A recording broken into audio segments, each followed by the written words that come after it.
trechos de recepção da rádio RNZI da Nova Zelândia em 11.675 kHz, utilizando o padrão DRM. Este vídeo é apenas um compacto de alguns momentos da recepção.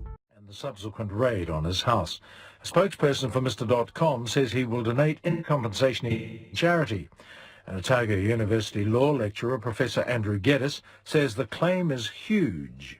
I suspect what they've done is they've shot for the moon in their claim. So, this is as much as they think they can push to try to get. They probably themselves don't think they'll get this much, but that's the way it works. You ask for as much as you think you could possibly get. Andrew Geddes says Kim.com suffered several breaches of his rights, but the court could still decide that financial compensation isn't necessary.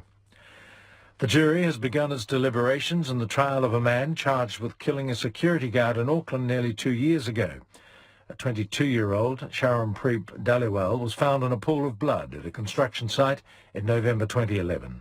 Lauren Baker reports. The New Zealanders won today's first race by 1 minute and 5 seconds to take a 4-race to -1 lead. Oracle immediately decided they didn't want to compete in the second race and called a postponement, which each team is allowed to do, but only once. The former Kiwis captain, Benji Marshall, won't be playing for New Zealand this year. The West Tigers playmaker, who's joining the Blues Super Rugby side, has told selectors his switch of codes will pull him out of the tournament.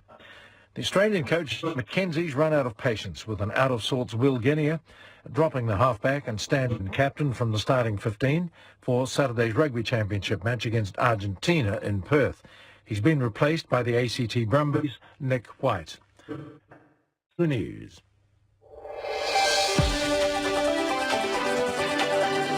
Prisons. Often they are taken into the round room, strapped down to a bench. They're left there until they allegedly recover. The treatments can...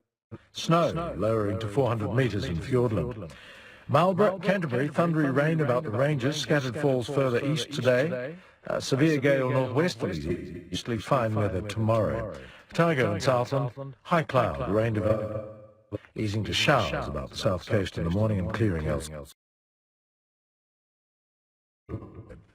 It's 9 minutes past 6. And you're listening to Checkpoint with Susie Ferguson. President Obama has delayed the vote over Russia's deal for Syria to surrender its nuclear weapons stockpile for destruction.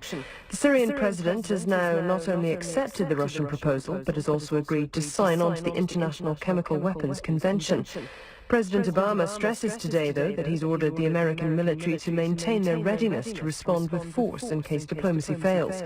But he used much of his speech to lay out the case against Syria, saying there's plenty of evidence showing the Syrian government was behind a chemical weapons attack in August, killing over 1,000 people, including more than 400 children. First, many of you have asked, won't this put us on a slippery slope to another war?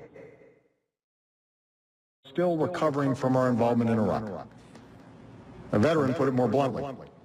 This nation is sick and tired of war. My answer is simple. I will not put American boots on the ground in Syria. I will not pursue an open-ended action like Iraq or Afghanistan. I will not pursue or Kosovo. This would be a targeted strike, deterring the use of chemical weapons and degrading Assad's capabilities. Still, the overwhelming message from Obama was that he